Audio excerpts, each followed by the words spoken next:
Muy buenas noches a todas las personas que ya se conectan en este momento a nuestro conversatorio online de INRED Digital que se transmite por Facebook Live. A las y los cibernautas les recordamos que nos pueden enviar sus comentarios y sugerencias a nuestras redes sociales. En Facebook estamos como INRED.Derechos Humanos y en Twitter como INRED1. Hoy analizaremos la competencia que tienen las Fuerzas Armadas para cumplir el anuncio presidencial que dispone el control de armas en apoyo a los patrullajes policiales contra la delincuencia, además de la existencia de protocolos y límites para su debida actuación, así como las acciones que se vienen a futuro para cumplir este anuncio. Para ello, nos encontramos con María Dolores Miño, quien es directora del Observatorio de Derechos y Justicia y docente de la Universidad Internacional del Ecuador, UIDED, y también con Paco Moncayo, quien es general en servicio pasivo del Ejército Ecuatoriano. Muchas gracias por estar aquí, bienvenida y bienvenido. Bueno, queremos iniciar este conversatorio también con un hecho concreto. El pasado 29 de agosto, el presidente Lenín Moreno anunció que miembros de las Fuerzas Armadas se encargarán del control de armas en apoyo a los patrullajes policiales contra la delincuencia. Estimado Paco Moncayo, desde su perspectiva, ¿la situación actual del país justifica que una institución como las Fuerzas Armadas, quienes tienen como misión fundamental la defensa de la integridad territorial, se involucren en el control del orden público? Bueno, esta es una pregunta compleja y voy a tener que dar una respuesta que explique mejor las cosas. El problema que yo veo en Ecuador es que no hay una política nacional de seguridad.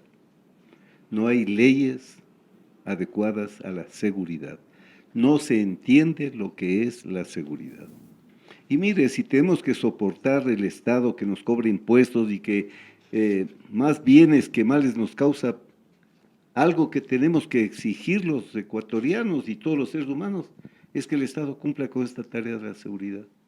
Ustedes saben, en ciencia política, Locke, Hobbes, decían que vivíamos en estado de naturaleza, que nos matábamos todos contra todos, que el hombre era lobo del hombre y que por eso hicimos el Estado. Si un Estado no es capaz de darnos seguridad, ¿para qué existe? No se olviden que en la Declaración del Milenio de Naciones Unidas se aceptó ya un principio muy importante y nuevo, que es el deber de proteger.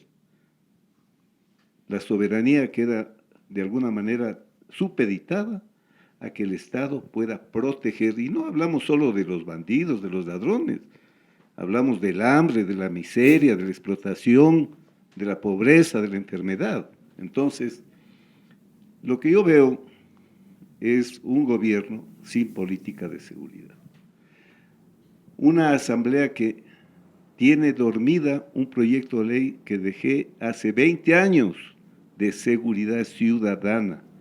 No entiende lo que es seguridad ciudadana. No entiende que la seguridad no es un tema de policías, de jueces y de fiscales. No entienden que la prevención es la clave en la seguridad, que por $1 que usted invierte en prevención ahorra 17 que tendría que gastar en represión. Entonces pongo en contexto la acción del presidente para decirle que tenemos un Estado, sin ofender a los bomberos de tan noble tarea, pero que tiene una política bomberil. Que pasa esto, corren allá, pasa otro, corren allá. Que no funcionan las cárceles, que vayan los militares. Así no se hace seguridad en un país. Necesitamos pensar en serio la seguridad. Tenemos que saber no reaccionar para que oiga la gente. Entonces la gente presiona. Créame, yo no concibo que en un Estado organizado tenga que ir la ministra de Gobierno, la fiscal general de la Nación, la presidenta del Consejo de la Judicatura a firmar un convenio con la alcaldesa de Guayaquil. ¿En qué país pasa eso? Si son 240 municipios, se entiende que debe haber una ley por la cual en todos los consejos sea igual, pues no. Entonces nos hace falta una política de seguridad y en ese marco se debe entender que estas son reacciones para la prensa para que la gente crea que están haciendo algo, pero no están con una política de seguridad. Muy bien. Entonces, ¿usted cree que el problema va más allá de que se diga o no a las Fuerzas Armadas que actúen, sino que es un problema ya de Estado? Mire, yo comandé todo. Fui jefe de zona en Guayaquil, fui jefe de zona en Machala, fui jefe del comando conjunto. Siempre hicimos control de armas. Pero hoy sale como que fuera una novedad, le van a apoyar a la policía. Mire, el control de armas era muy bueno, porque para que no pase lo que pasa en los Estados Unidos, ¿no?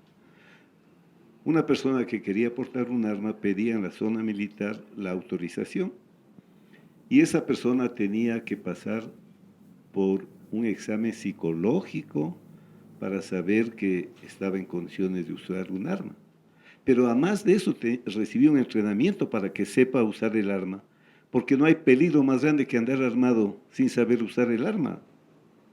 Entonces, yo le puedo decir que toda la vida hicimos, que no es ninguna novedad y que no hay que confundir que esto sea que los militares vayan a hacer misión de seguridad ciudadana, pues es otra cosa distinta. Qué bueno que hayan estos programas, ¿no? Para poder entender bien el problema, porque es un problema grave. Mire, lo que pasa en Buenos Aires. Ya de que está todo fregado, 2.000 militares y policías. ¿Qué pasó? Que de golpe asomaron ahí los mineros informales. Ellos estaban ahí por lo menos 10 años. Ya de que han hecho el destrozo ambiental, todo eso asome el Estado. Un Estado inoportuno, represivo y no preventivo. Entonces hay que hablar de estas cosas y hablar en serio y quizás oiga el gobierno, porque no está, creemos, yo al menos creo que hay buena ministra de gobierno, buen ministro de defensa, pero no hay política de seguridad. Muy bien. Justamente Paco Moncayo habla sobre esta falta de acción por el Estado en cuanto a la política de seguridad. Pero también menciona que este control de armas y esta actuación de las Fuerzas Armadas dentro de la política ha sido ya en varios gobiernos. Usted, como desde su espacio de actuación, ¿cómo ve el que ya se haya realizado estas políticas antes? ¿Ha habido resultado para erradicar un poco la violencia? Buenas noches, muchísimas gracias por la invitación. El general Moncayo, también un honor compartir con usted este espacio. Yo tengo que compartir la preocupación que tiene el general Moncayo en el sentido de la ausencia total de una política integral en muchos temas. El día de hoy, en la mañana, precisamente estuve en una radio donde yo criticaba mucho la ausencia de una política integral en materia migratoria, y ahorita que escucho esto, digo, bueno, entonces parecería ser que el problema es que tomamos soluciones parche, como usted bien dijo, para atender problemas que son mucho más complejos y que requieren ser abordados desde diferentes aristas. El tema de la seguridad ciudadana ciertamente es una de las principales obligaciones que tiene el Estado, porque en realidad mediante garantizarnos a nosotros ciudadanos un ambiente de paz, un ambiente de tranquilidad, se está también garantizando el ejercicio de todos nuestros derechos, de la vida, la integridad personal, la propiedad, etcétera, etcétera.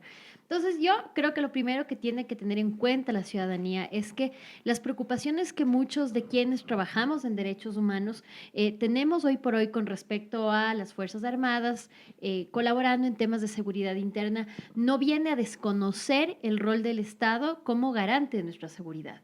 El Estado tiene la obligación, no solo la facultad, de generar un ambiente adecuado para que como ciudadanos nos podamos desarrollar, y un ambiente de violencia, de delincuencia, es imposible hacer eso. Entonces, eso por un lado.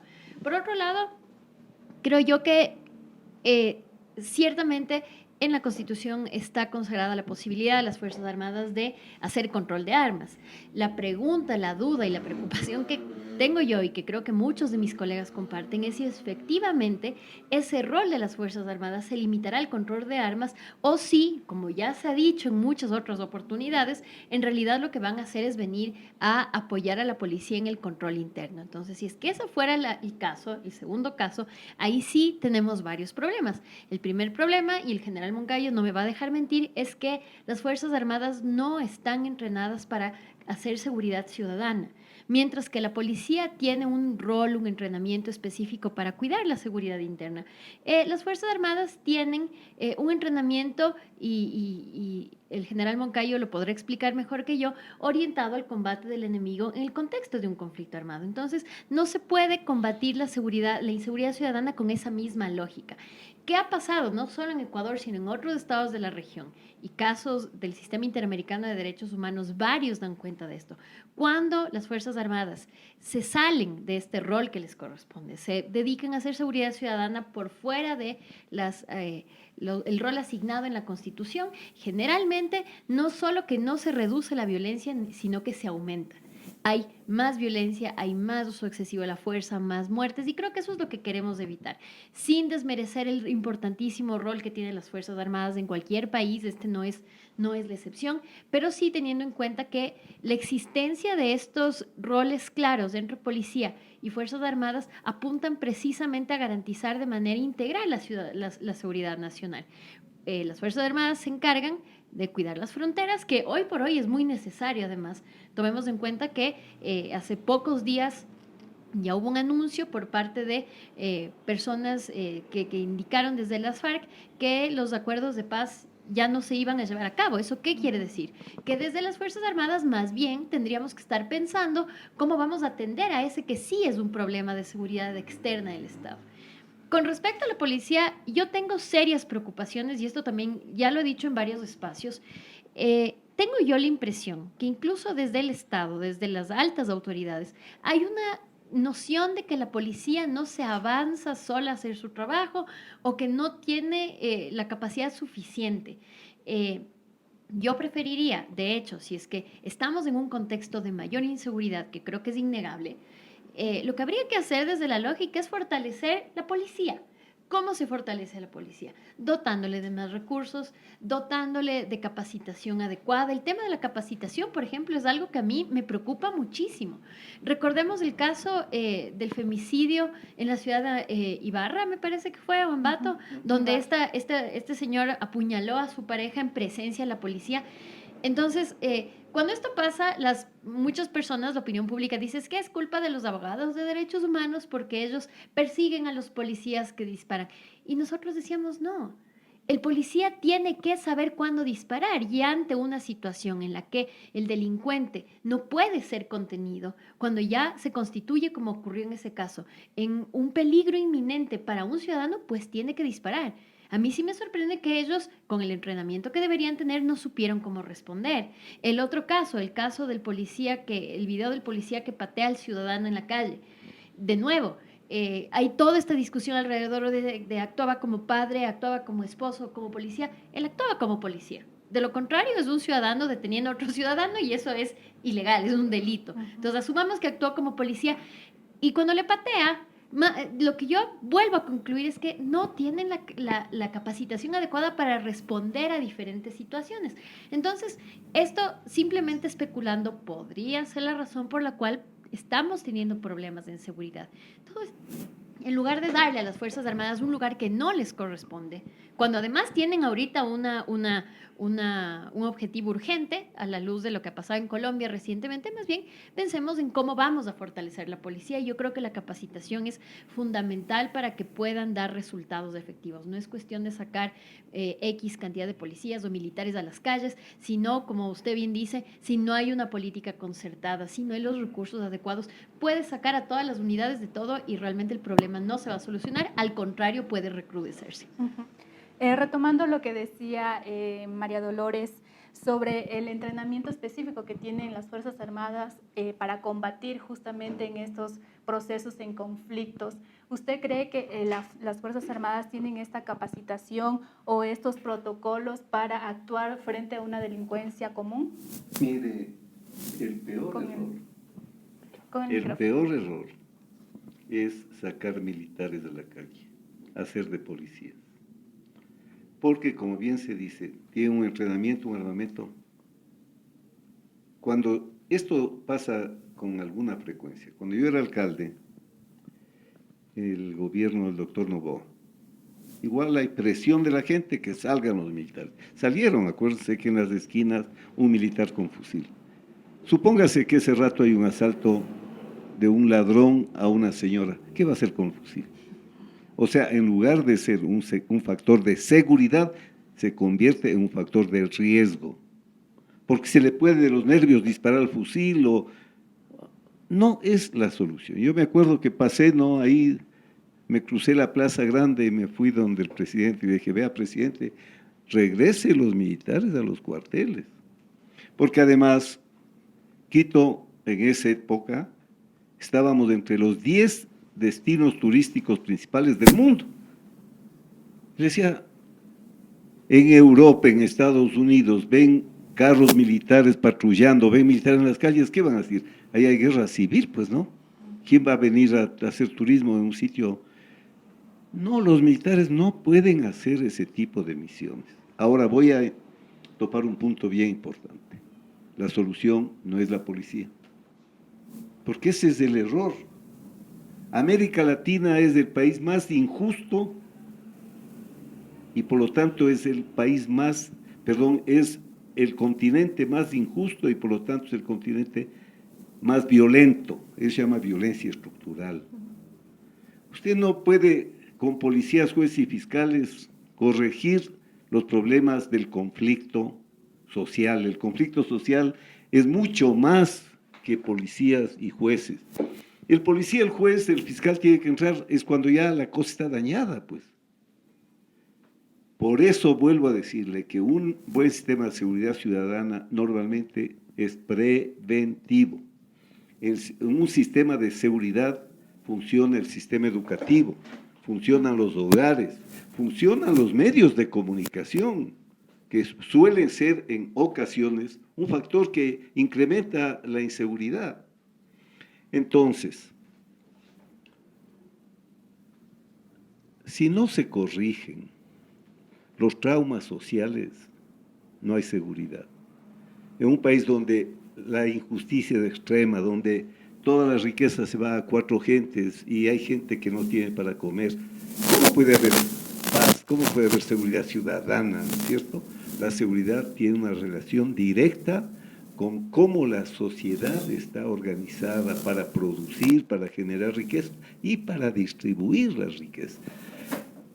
Debemos aprender a debatir estos temas profundamente. Los conflictos sociales hay y habrán siempre. ¿Cómo se resuelven? Si se resuelven creyendo que traigo más policías, mejores armas, no se resuelven los problemas. Nosotros aquí en mi alcaldía teníamos un plan de seguridad integral que atendía todas las amenazas, desde el énfasis preventivo. Infelizmente, en la Constitución del 2008 dijeron que era competencia exclusiva del gobierno central la seguridad. Los alcaldes felices, ¿no? Porque es un tema bien delicado y le están cobrando a uno. Complejo, sí. Entonces, voy a insistir en la necesidad de entender la violencia. La violencia es un elemento muy complejo. La violencia es el motor que mueve el mundo. Las contradicciones mueven el mundo. Yo no soy de la idea conservadora de que hay que suprimir la violencia. No, perdón, el conflicto mueve al mundo, pero hay que saber administrar el conflicto para que las soluciones no sean violentas. No todo conflicto no tiene por qué resolverse con vía militar, policial, judicial o de fiscalía. Vuelvo a pedir, porque amo este país, que haya una política de seguridad. Cuando planteé yo un proyecto de ley de seguridad ciudadana, con la experiencia mía de toda la vida haber estado en seguridad y tener la ventaja de haber sido casi 9 años de alcalde trabajando en seguridad ciudadana, propuse una ley de seguridad ciudadana. ¿Qué hizo la Asamblea? Publicó la ley orgánica de la policía con el nombre de ley de seguridad ciudadana. Publicó la ley de personal de la policía con nombre de ley de seguridad ciudadana. Y ahí duerme un proyecto de seguridad ciudadana y no se lo ha debatido. Es un tema mucho más profundo que solamente si salen o no entran los militares. Es un tema que hace al conjunto de la sociedad y que tiene que resolverse para no necesitar. Lo ideal sería en un mundo, ¿no?, que no existe. Claro. Un mundo ideal en que no haya militares, no hayan policías, no hayan jueces y no hayan fiscales. Sería el universo perfecto. Pero los seres humanos no somos perfectos. Entonces, como hay conflictos, hay que buscar que estos se resuelvan con respeto a los derechos humanos. Yo, por ejemplo, esto le digo, yo no me acuerdo nunca de haber oído que por el control de armas que hacíamos haya un reclamo de derechos humanos. ¿Por qué era esto, no? Usted iba, daba los exámenes psicotécnicos, entrenaba, pero si van a sacar militares a las calles con armamentos de militares, ahí ya se convierte en un factor de riesgo antes que una solución. Muy bien, retomando lo que usted nos comenta, estimado Paco. Paco. Coméntenos sobre todo, ya bueno, lo que usted nos dice, ¿no? Que sería en un mundo ideal que no exista este tipo de problemas de mandar a los militares o policías a las calles. Sin embargo, en la situación actual del Ecuador se está dando esto. Y frente a esto, que las Fuerzas Armadas tienen protocolos, capacitaciones para actuar de una manera debida frente a los ciudadanos. Este es un punto clave, porque usar a los militares también implica ponerles en riesgo a los militares. Mire, usted tiene que saber que hay normas de comportamiento. El propio policía tiene normas de comportamiento. Si no, los de gatillo fácil, puede haber por ahí una persona no totalmente serena, o sea, ¡pah! Y se murió, como era delincuente, primero le mato y después veo que ha sido o no ha sido delincuente. Entonces hay protocolos y hay una norma universal que es la aplicación sucesiva de la fuerza. Entonces usted no puede de golpe entrar a disparar, así sea policía, y usted comprende. Si es que se produce eso, usted y en otros países existen unas inspectorías de los policías, de los propios policías, para evitar que haya abuso de poder. Entonces usted tiene que decir, yo primero le advertí, llame, no es que va y pum, pum, no. Igual supóngase usted un piloto de la Fuerza Aérea y un avión de narcotraficantes. Entonces, usted no puede ir y bajarle ese avión, pues. Tiene que haber un protocolo, tiene que hablar con el piloto. Si usted es un militar y le mandan una misión sin protocolos, le mandan a la cárcel. Porque después va a pasar que le dicen, ¿y sobre qué ley? Pues, o sea, como verá que se necesita inclusive leyes que respalden lo que va a hacer el policía, lo que va a hacer el militar, para que también en esta profesión tan difícil que es, porque ser policía no es ninguna cosa fácil, también el policía esté protegido. Imagínense ahora que hay que luchar contra mafias del crimen organizado, que no tienen límites para la violencia. Un policía ir sin un respaldo legal suficiente va en riesgo. La seguridad del policía también importa. Así es. En cuanto a este tema, justamente, ¿cómo ve usted desde los derechos humanos esta implementación de estas leyes para proteger tanto a los ciudadanos como a las policías o fuerzas armadas? El Estado, como garante de los derechos de todos, tiene que precisamente velar por la seguridad de todos. Y esto sí hay que tener en cuenta. Esta es posiblemente una de las opiniones más impopulares que nosotros como defensores de derechos humanos podemos decir, pero hay que decirlo de todas maneras. En el tema de derechos humanos son titulares tanto la ciudadanía como quienes ejercen la fuerza pública y las personas que infringen la ley, los delincuentes. Entonces, cualquier política de seguridad que se construya siempre tiene que tener una base y una orientación en derechos humanos. ¿Y esto qué supone? Entender que todos los actores de este conflicto son seres humanos, que son titulares de ciertos derechos que tienen que ser respetados y garantizados. Y que además en el tema de la seguridad hay un núcleo duro de derechos que no puede ser transgredido aún en situaciones como un estado de emergencia o un conflicto armado. El derecho a la integridad personal, el derecho al debido proceso, no puede haber disposiciones arbitrarias del derecho a la vida, no puede haber privaciones arbitrarias de la libertad. Entonces, esto es necesario entender. ¿Cómo se logra entender esto? Yo creo que un poco de capacitación es necesario y me preocupa un poco la forma como se hace en general las capacitaciones en derechos humanos a los funcionarios públicos. Muchas veces yo tengo la impresión que la capacitación se limita a sentarles en un aula por 6 horas, 4 horas, darles un montón de información sin diálogo, sin debate, y ahí se acaba la capacitación y les dan un diploma, y con eso, cuando hay otro puesto de trabajo, tienen el diploma para aplicar. Una capacitación consciente en derechos humanos pasa sobre todo por la sensibilización. La sensibilización es necesaria para administrar adecuadamente, por ejemplo, en el caso de la fuerza pública, esta utilización de la fuerza. Si tú entiendes como policía, como militar, que al frente tuyo está un ser humano, entonces vas a pensar 2 veces antes de disparar, y no vas a hacerlo a menos de que sea estrictamente necesario. Este es otro punto que hay que hacer énfasis. Quienes trabajamos en derechos humanos no decimos el policía nunca tiene que disparar, pues es absurdo. Pero, como dice el general Moncayo muy acertadamente, precisamente el entrenamiento policial pasa por distinguir la necesidad, es decir, cuándo tengo que utilizar las armas, y la proporcionalidad. Si le tengo que disparar una vez, si le tengo que disparar 2 veces, si necesito un arma un poco más fuerte, etcétera, etcétera. Todo esto pasa por el tema de capacitación. Y ciertamente tienen que haber garantías para todos, porque además una fuerza pública que se siente insegura, que no se siente respaldada, pues no va a hacer su trabajo adecuadamente. Y eso afecta en última instancia la seguridad de todos. ¿Cómo se logra esto? También con la existencia, y yo también estoy de acuerdo con esto, de reglas claras. Las reglas no solo sirven como una garantía para la fuerza pública, sino también como un límite a sus acciones. La fuerza pública como representante del Estado tiene que tener límites. No puedes disparar siempre, no puedes utilizar la fuerza siempre, sino en situaciones concretas que tienen que estar suficientemente claras. Y además un poco también por tratarse de situaciones diversas y que tienen sus particularidades, el entrenamiento tiene que apuntar a responder a múltiples situaciones que no necesariamente estén escritas en un papel, que creo que sería imposible escribir en un papel toda la gama de situaciones de seguridad que se podría enfrentar a alguien de la fuerza pública.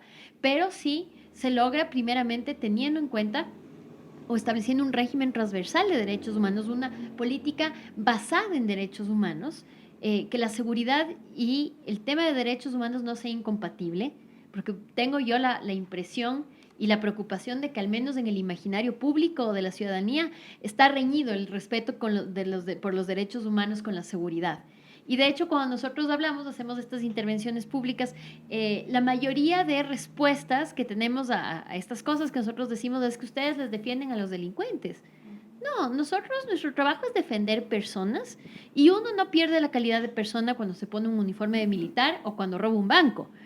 Somos seres humanos, pero desafortunadamente, y esto creo que también es un problema comunicacional desde el Estado, se ha creado esta gran separación entre seguridad ciudadana con respeto a los derechos humanos, hasta el punto que hablar de derechos humanos, ser defensor de derechos humanos, especialmente en temas de criminalidad y fuerza pública, se ha vuelto casi que mala palabra. Se entiende que son antagónicos cuando en realidad son 2 temas que tienen necesariamente que pensarse y diseñarse de la mano. Muy bien, y justamente hago énfasis en estos temas de la utilización de protocolos y también por lo que los últimos hechos que se han suscitado en el país. El último fue el que ya lo había mencionado María Dolores, la reacción del policía al detener a una persona que le estaba robando a su esposa. A continuación, nosotros vamos a escuchar las declaraciones y ver también las declaraciones de la ministra María Paula Romo frente a este hecho.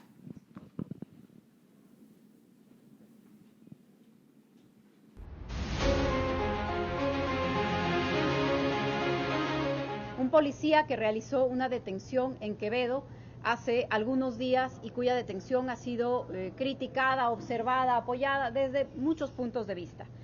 Pero quiero decirles algo, la policía en lo que va del año ha realizado más de 20.000 detenciones, más de 20.000 detenciones impecables. No es justo con el trabajo de la Policía Nacional que el país entero se concentre en una de esas detenciones. El servidor policial que hizo esta detención en Quevedo no siguió el procedimiento regular, así es. La manera en la que él se condujo, lo que hizo, no es lo que está previsto en los procedimientos. Se le van a recordar los procedimientos, pero no va a ser sancionado ni separado de la institución porque hizo su trabajo. Se enfrentó a la delincuencia y además tuvo una reacción humana. ¿Qué pasó? La persona que estaba siendo detenida Ustedes han visto las imágenes, después de ser detenida, después de ser esposada, se da la vuelta y le dice: cuando salga te mato. Cuando salga te mato, fue lo que le dijo al policía. Y el policía reaccionó, creo que como muchos seres humanos probablemente podríamos reaccionar. Lo que es inaceptable en el país es que resulte más probable que él salga a que sea sentenciado. Tanto así que ese señor tiene 3 detenciones anteriores, una por robo, una por narcotráfico y una por tenencia de armas. No podemos permitir en el país que ese señor salga libre y el policía sea sancionado. Esperamos de los policías, por supuesto, cada vez más profesionalismo, claro que sí, pero los policías esperan de nosotros respaldo. El gobierno le da todo su respaldo a la Policía Nacional para hacer su trabajo y nosotros esperamos que la ciudadanía también, que la ciudadanía le dé todo su respaldo a la Policía Nacional. El gobierno. Muy bien, después de haber escuchado y visto las declaraciones de la ministra, María Dolores y Paco, ¿cuál es el mensaje que da esta entidad estatal a la policía, tanto a la policía como a las Fuerzas Armadas, sobre el control ciudadano? Bueno, yo con respecto a ese episodio en particular y a las declaraciones de la ministra Romo tengo muchas críticas, desafortunadamente. Creo yo que no era necesario que una ministra salga en rueda de prensa por un incidente que es menor y que creo yo, esto un poco aparte, creo que las autoridades públicas tienen que aprender a distinguir cuál es un tema mayor y cuál es un tema menor. Obviamente en la época de redes sociales, cuando todo se viraliza, podría parecer que es algo grande, pero en realidad creo yo que la ministra debe tener mayores preocupaciones que lo que pasó con un policía en un contexto individual. Hacer una rueda de prensa, a mí me parece, y esto yo ya lo dije en otro espacio, me parece que más bien fue una estrategia política para desviar la atención de otros temas alrededor de su gestión que se discutían en esos días. Se discutía específicamente el tema de un viaje que ella había hecho con su pareja, que también es un alto funcionario público, utilizando bienes del Estado. Estaban en este problema y me parece que ella un poco capitalizó esta situación del policía para congraciarse con un sector de la comunidad, de la sociedad que le estaba criticando. Esta es mi opinión personal. Ahora, a mí me preocupa muchísimo que una ministra de Estado, que además no es cualquier ministra de Estado, es una abogada que además ha trabajado mucho el tema de derechos humanos. Yo estoy convencida de que ella no desconoce todo lo que nosotros estamos hablando aquí. Entonces, sí me preocupa, primero, que ella haga este antagonismo entre o el delincuente o el policía. Porque del mensaje que escuchamos parecería ser que ella sugiere que si se sanciona el policía, el delincuente sale libre.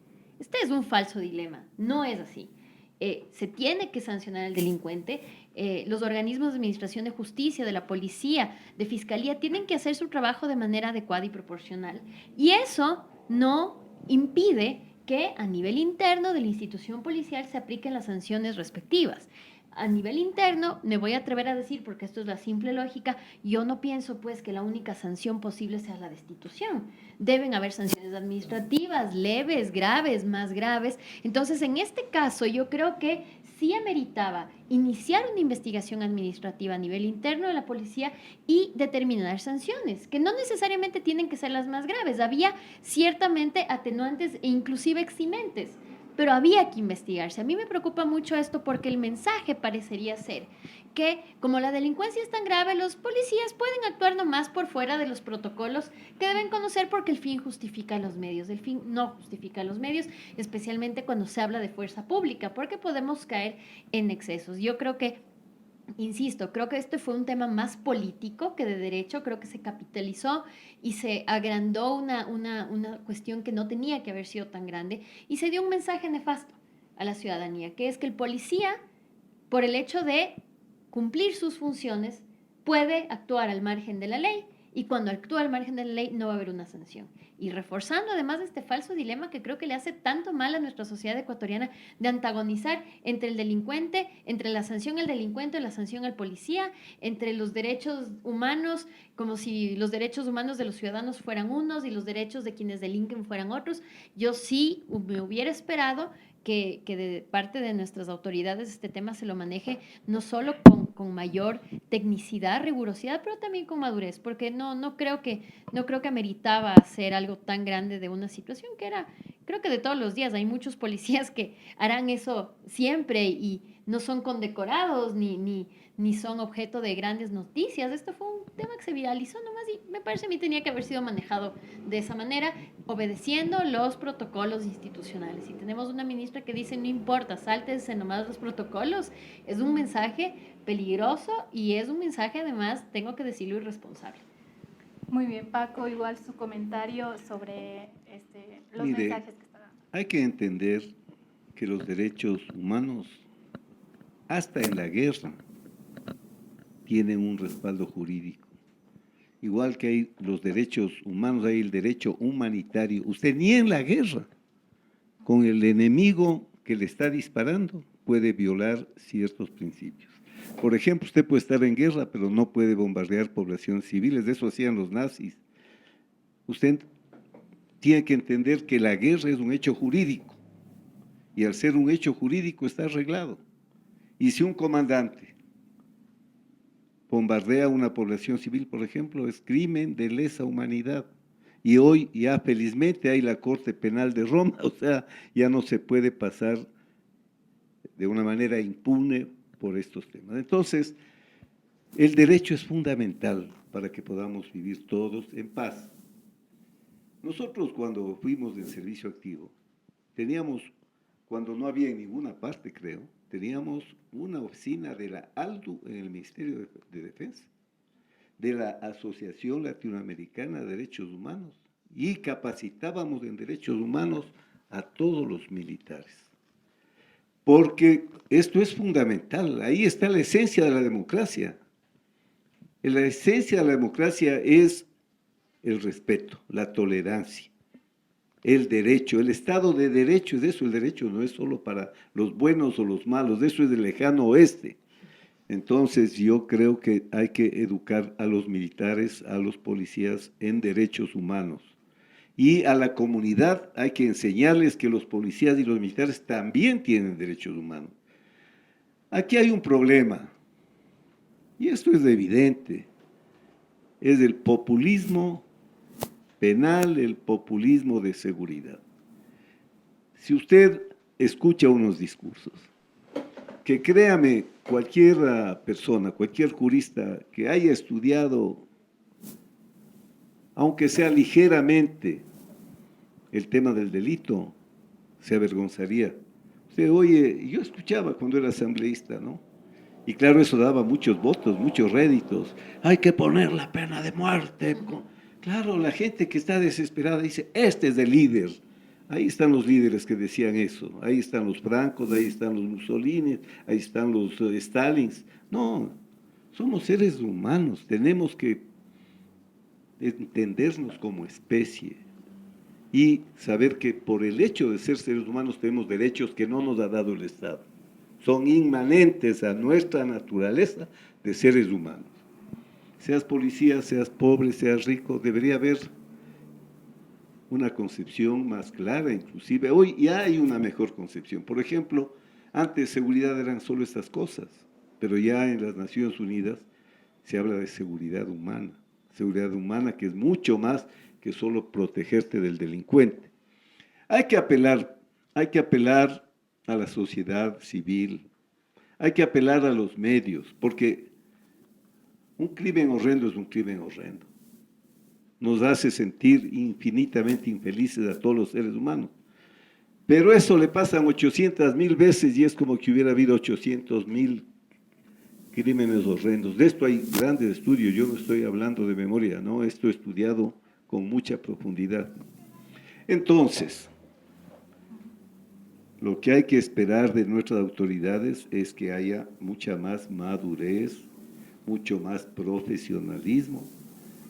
La policía tiene todo arreglado, todo está arreglado. Hay faltas leves, graves, atentatorias.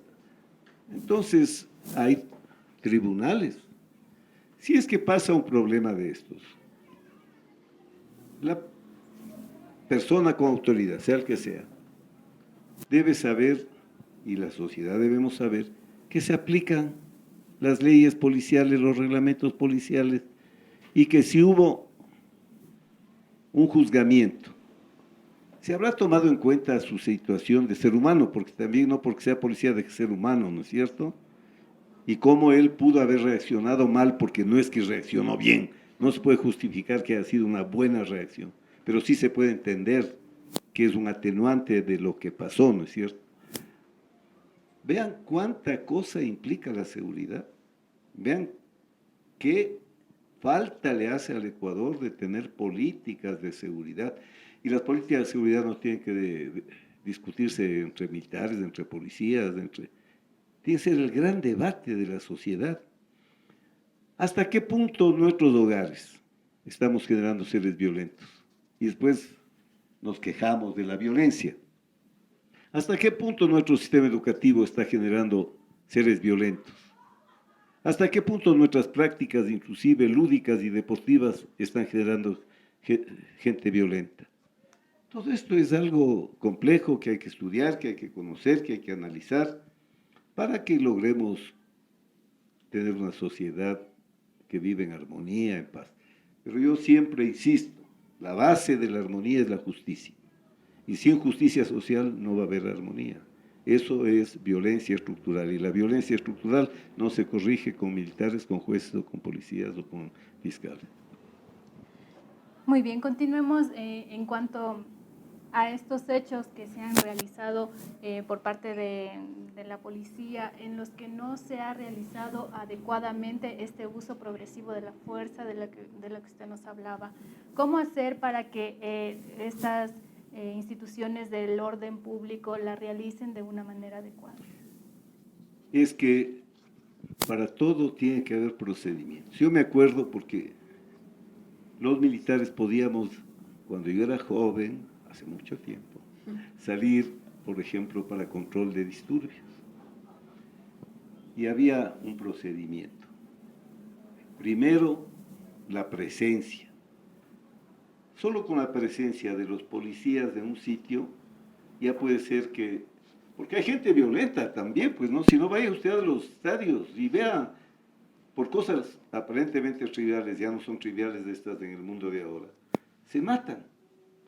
Entonces, la presencia. Segundo paso, me acuerdo, era la proclama.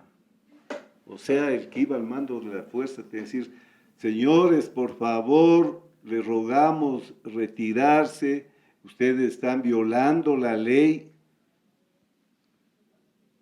Después venían las formaciones, no con, todavía ni, conste, verá, que tenía que formaciones para irles separando a la masa para que puedan tener la forma de desalojarse, porque hay mucha psicología en esto.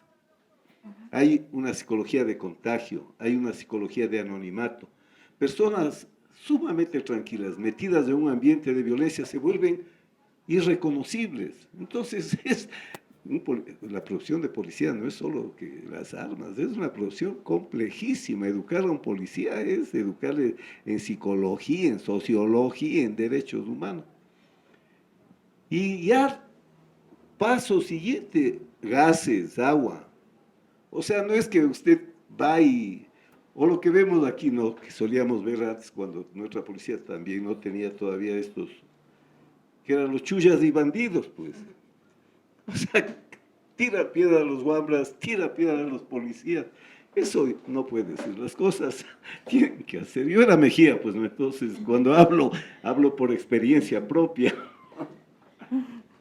Muy bien. Y para retratar justamente lo que nos dice estos procedimientos para el uso progresivo de la fuerza, ¿se realizó esto en el caso Mascarilla, donde se disparó a un joven cuando ya había sido cesado el peligro, que se supone la situación de peligro? Nunca usted puede disparar si no hay un riesgo real.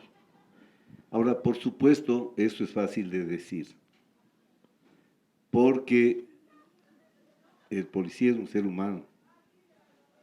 Entonces, yo tal vez por ahí le entiendo a María Paula Romo en el sentido de decir que no es un robot que va y cumple, está sometido a pasiones, a tensiones, a miedos, a angustias. Oiga, usted, vestida de uniforme, enfrentada a un tumulto, ¿no? Porque es policía, no tiene miedo, pues. Entonces, nada justifica el que no se sigan procedimientos. Y para todo hay que ver si se aplicó el uso progresivo. Yo de esto no tengo el dato exacto, por eso no puedo analizar exactamente. Lo que le doy es un principio general. Usted no puede entrar a bala.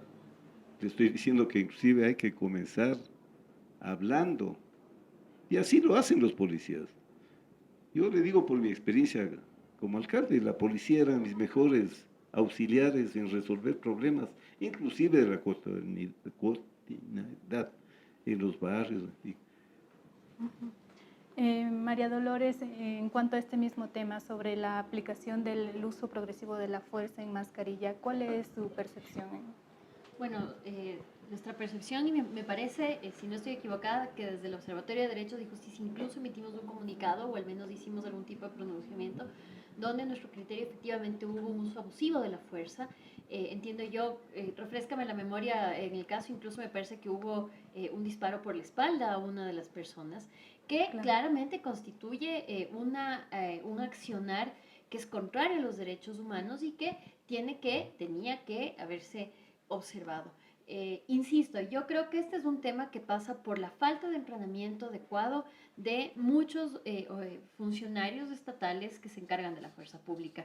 Y quiero hacer énfasis en esto de funcionarios estatales, porque la policía y las Fuerzas Armadas no son entes lejanos al Estado, forman parte del Estado, representan al Estado y administran la fuerza pública, que es el mecanismo de control por excelencia de todos nosotros. Entonces, su entrenamiento, su capacitación tendría que ser la mejor de todas.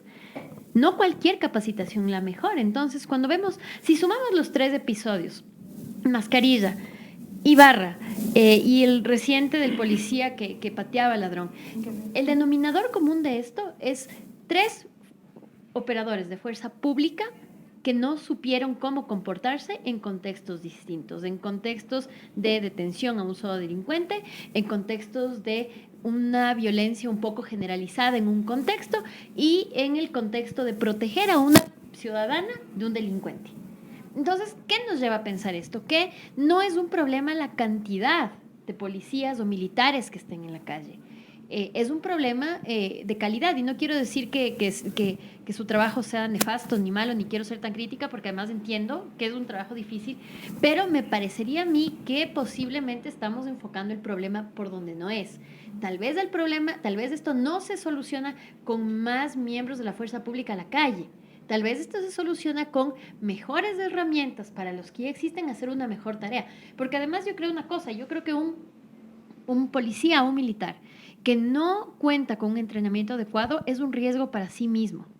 No solo porque puede en ese rato los nervios, efectivamente el miedo, le puede obligar a ponerse en situaciones de mayor riesgo para su vida, sino porque precisamente esa falta de capacitación adecuada le puede llevar a cometer abusos de derechos humanos que incluso le pueden ocasionar sanciones penales. Y yo no creo que nadie quiere eso. Yo lo que creo que todos nosotros, de mi lado, digamos, de defensores de derechos humanos, soñamos, queremos tener una policía capacitada. Si tú te fijas en los casos contra Ecuador, hay varios casos contra Ecuador donde la Corte Interamericana ha hablado sobre los límites de la fuerza pública. No puede haber un uso abusivo de la fuerza. Este es un problema particular de Ecuador. Y en el marco de las reparaciones, como medida de no repetición, siempre se insiste en la capacitación de policías, porque estamos de acuerdo, todos podemos ver, no se necesita ser un experto en seguridad para entender que este no es un problema de cantidad, sino de calidad. Tenemos que mejorar el papel de la policía, incluso frente a la ciudadanía. La ciudadanía a veces tiene una imagen, creo yo, no tan respetuosa de la policía. Los policías de tránsito, por ejemplo, tienen esta imagen en la ciudadanía que no son tan respetados.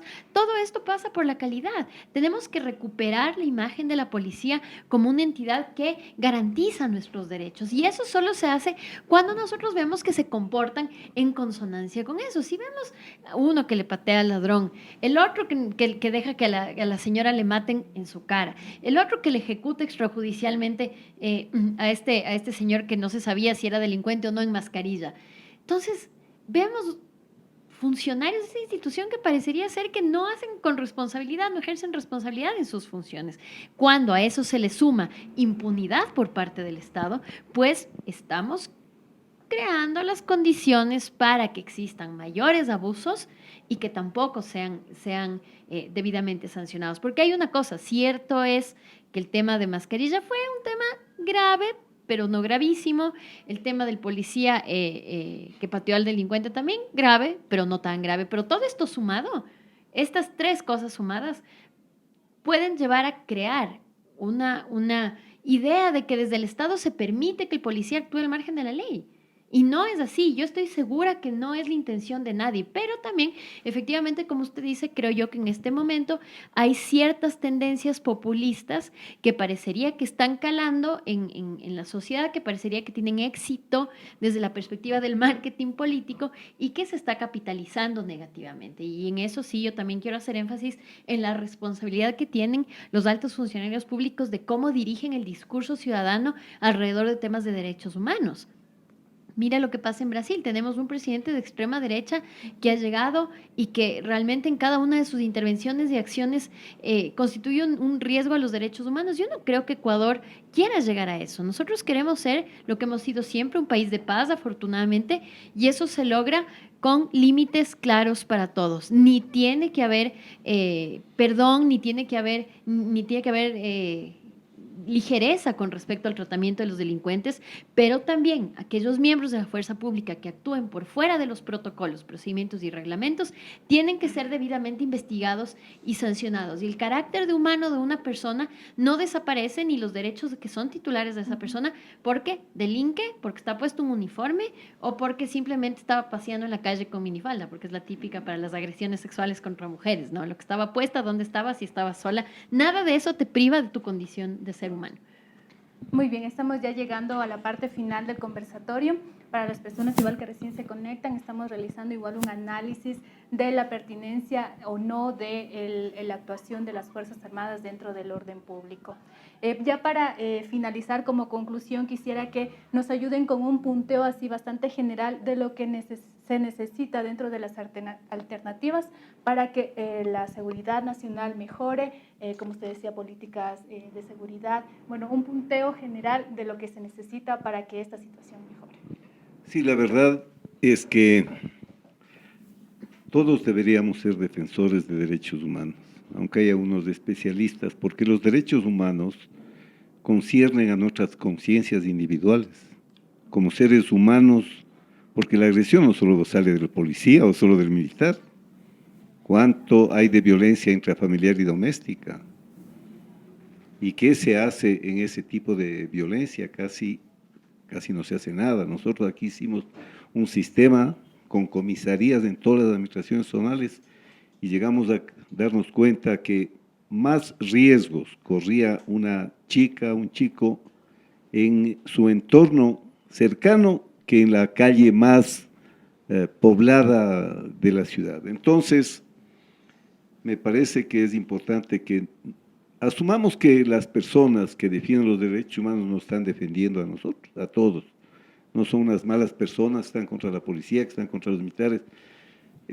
Hubo unas épocas en que los derechos humanos tomaron partido en la Guerra Fría y entonces dejaron de ser ecuánimes, pero hoy ya no hay razón para que eso suceda.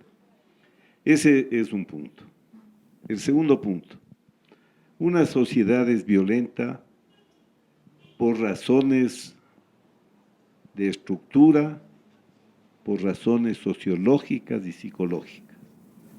Vea usted, Estados Unidos está aquí, Canadá está acá, son los mismos. Y vea la diferencia que existe entre dos países muy similares, no pueden nunca son los mismos, pero hay condiciones intrínsecas de esa sociedad que la vuelven más violenta.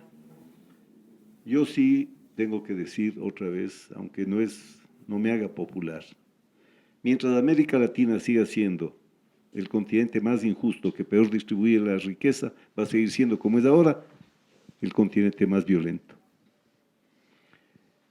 De manera que hay que estudiar la violencia, hay que estudiar el conflicto, necesitamos policías ilustres e ilustrados, que tengan una educación. Yo creo que nuestra policía es de las mejores que hay en América Latina, hay que decirlo, acorde con esa enorme responsabilidad que tienen los policías, los militares,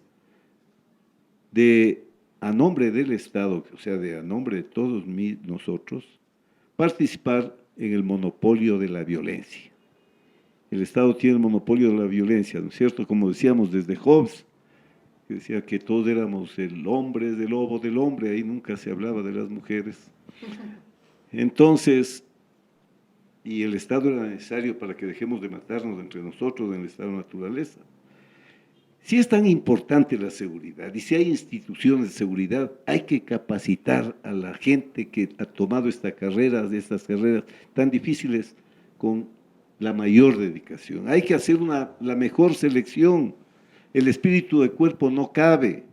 Si es que hay una manzana podrida, hay que, con toda la fortaleza, saber que no es contra la policía, no es contra las Fuerzas Armadas, es contra la manzana podrida. Y quiero dejar un mensaje final. Miren, hoy enfrentamos amenazas que no eran las de tiempos pasados. Crimen organizado, narcotráfico, tráfico de personas, inclusive para la prostitución, tráfico de órganos, se mata a niños para extraerle los órganos. Es un mundo tremendamente violento, ¿no? Entonces, en un mundo así, tenemos nosotros necesidad de, primero, no politizar el tema de la seguridad, ni para bien ni para mal. No hacer de la seguridad plataforma para ganar votos o para política. No hacer de la seguridad una forma de molestar al gobierno, porque después mañana van a estar los otros en el gobierno y va a pasar lo mismo. Entonces, tomemos en serio la seguridad, tengamos unas policías y unas fuerzas armadas debidamente capacitadas. La materia de derechos humanos, yo sé, porque inclusive he dado clases de derecho humanitario en los cursos de los militares, ahora en tiempos recientes. Son materias obligatorias, derechos humanos, derecho humanitario, en los que todos debemos estar perfectamente preparados para poder ejercer el monopolio de la fuerza y que el Estado cumpla con el deber de proteger, no de reprimir, de proteger. Muy bien, igual con usted, María Dolores, ¿cuáles serían las alternativas para disminuir esta preocupación en la ciudadanía sobre un abuso en la fuerza pública? Bueno, yo creo que esto se soluciona de varias maneras y lo primero es que hay que tomar en cuenta que no se trata de imponer soluciones momentáneas y parches. Creo yo que tarde o temprano va a llegar el momento en que las instituciones públicas, varias, no solo la policía, las Fuerzas Armadas, el Ministerio del Interior, sino otras instituciones, también tienen que sentarse a dialogar sobre las razones para que se genere delincuencia. Hay una sentencia de la Corte Interamericana de Derechos Humanos del caso Villagrán Morales, llamado Los Niños de la Calle, donde la Corte Interamericana dice: el Estado no solo violó los derechos humanos de estos niños víctimas de ejecución extrajudicial el momento que les mató, pero desde antes, porque les puso en una condición de pobreza tal que les expuso a que tenían que robar, ser carteristas, y eso llevó al desenlace final con mucha violencia. Entonces, construir las condiciones para un ambiente de paz. ¿Cómo se logra eso? Con que haya trabajar, y yo sé que esto es muy complicado, pero se tiene que hacer algo, ver que haya trabajo para todos, fomentar la iniciativa privada al momento de generar fuentes de empleo. El tema de la educación ciudadana es muy importante, porque mucho creo yo que pasa y se permite por el desconocimiento general que la gente tiene sobre estos temas. Creo yo que se tiene que educar, se tiene que hacer más énfasis en educar a la población en materias de derechos humanos, ciertamente también a la policía y a las Fuerzas Armadas, no solo como un mecanismo de protección a nosotros, sino también garantía del trabajo que ellos hacen.